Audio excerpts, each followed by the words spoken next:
17 वर्ष राजकीय षडयंत्र सहन केलं, पण अखेर न्याय मिळाला. वडिलांच्या सुटकेनंतर राणा जगजितसिंह पाटलांची पहिली प्रतिक्रिया.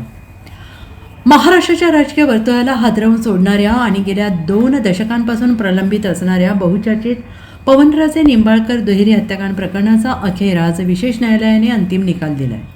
खटल्याचा संपूर्ण पाया ज्या माफीच्या साक्षीदारावर उभा होता त्याची साक्ष पूर्णपणे अविश्वसनीय, संशयास्पद आणि विसंगत ठरल्याचे स्पष्ट करत न्यायालयाने माजी गृहमंत्री आणि डॉक्टर पद्मसिंह पाटील यांच्यासह सर्व आरोपींची संशयाचा फायदा घेऊन निर्दोष मुक्तता केली. हा निकाल खासदार ओमराजे निंबाळकर आणि निंबाळकर कुटुंबासाठी मोठा कायदेशीर धक्का मानला जातोय आणि या ऐतिहासिक निकालानंतर डॉक्टर पद्मसिंह पाटील यांचे सुपुत्र आणि भाजप आमदार राणा जगजितसिंह पाटील यांनी माध्यमांशी बोलताना आपली सविस्तर प्रतिक्रिया दिली आहे. पवनराजे निंबाळकर आणि समत काझी यांची दुर्दैवी हत्या झाली त्याला आता जवळपास 20 वर्ष होत आली. गेली 17 वर्ष या विषयाच्या बाबतीत जो प्रक्रियेचा विषय सुरू आहे, या न्यायदेवतेवर पहिल्यापासून आमचा विश्वास होता. 17 वर्षानंतर न्यायदेवतेने आम्हाला न्याय दिला आहे, परंतु 17 वर्ष या लोकांची कोण परत करणार? पद्मसिंह पाटील यांना 17 वर्ष हे सहन करावं लागलं.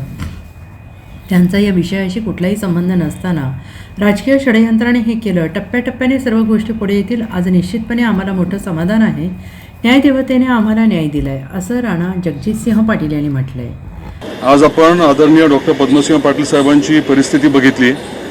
17 वर्ष त्यांना हे सगळं सहन करावं लागलं. त्यांचा या विषयाशी कुठला संबंध नसताना राजकीय षडयंत्र जे केलं गेलं, आता टप्प्याटप्प्याने सगळ्याच गोष्टी पुढे येतील. परंतु आज निश्चितपणे आम्हाला सर्वांनाच मोठं समाधान आहे की न्यायदेवतेने आम्हाला न्याय दिला. दुर्दैवाने डॉक्टर साहेबांना नेमकं काय झालंय हे मी समजून सांगू शकत नाही, त्यांना ते कळणारही नाही.